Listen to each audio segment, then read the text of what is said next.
Friends, all of us believe that the due date for GST annual return and reconciliation statement is actually 31st of December 2021. But please note, in our understanding, we believe that the due date is not 31st of December 2021, but rather it is 20th of October 2021. Why so? Let us understand. We believe it for three reasons, I would say.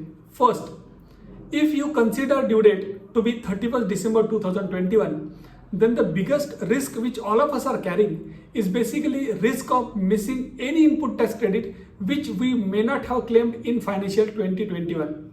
Because all of us know that the last month to claim GST credits pertaining to 2021 is 20th of October 2021. That is the date of filing your GSTR 3B. If you exceed that date, then practically you are not in a position to claim input tax credit. And friends, please note, this entire 2021, we were working from home practically. And that's the reason the possibility of error, the possibility of missing ITC is very high. And that's the reason we believe that it is much better for you to do that entire reconciliation exercise of ITC in the month of September itself, rather than waiting for the annual return due date to follow in the month of December. Because if you do that at that particular point of time, that is in the month of December, you might miss on the input tax credit. Second important aspect I would say is with respect to the credit notes.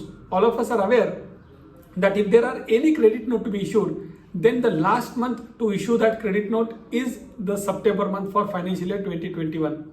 So again here, when you are doing reconciliation for 2021 from income side and you come to know that certain credit notes were supposed to be issued which were not issued by you, then practically again you would have missed upon that amazing opportunity of reducing your input tax credit by your credit note if you are not issued credit note in the month of September itself.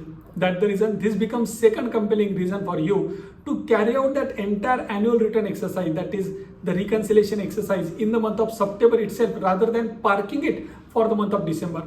And finally, I would say, friend, if you do that entire reconciliation exercise with respect to income as well as ITC in the month of September itself, then practically you would be saving interest for the next 3 months, that is October, November and December. Because if there is any ITC which is not claimed by you, let us assume that it is 3 lakh, and if there is any GST liability which is arising, let us say 4 lakh, then practically you can set up that income liability against the ITC which you are having. So again, this is an amazing opportunity which is available to you in the month of September itself.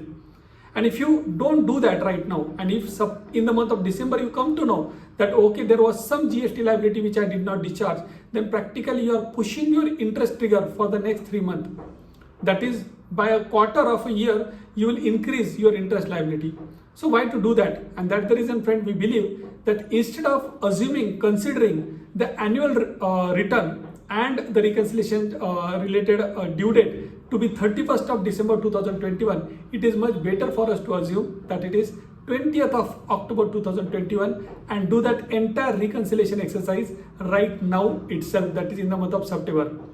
Friends, if you believe there is one more compelling reason for you to do that entire reconciliation exercise in the month of September itself, then feel free to comment and share this video. Thank you.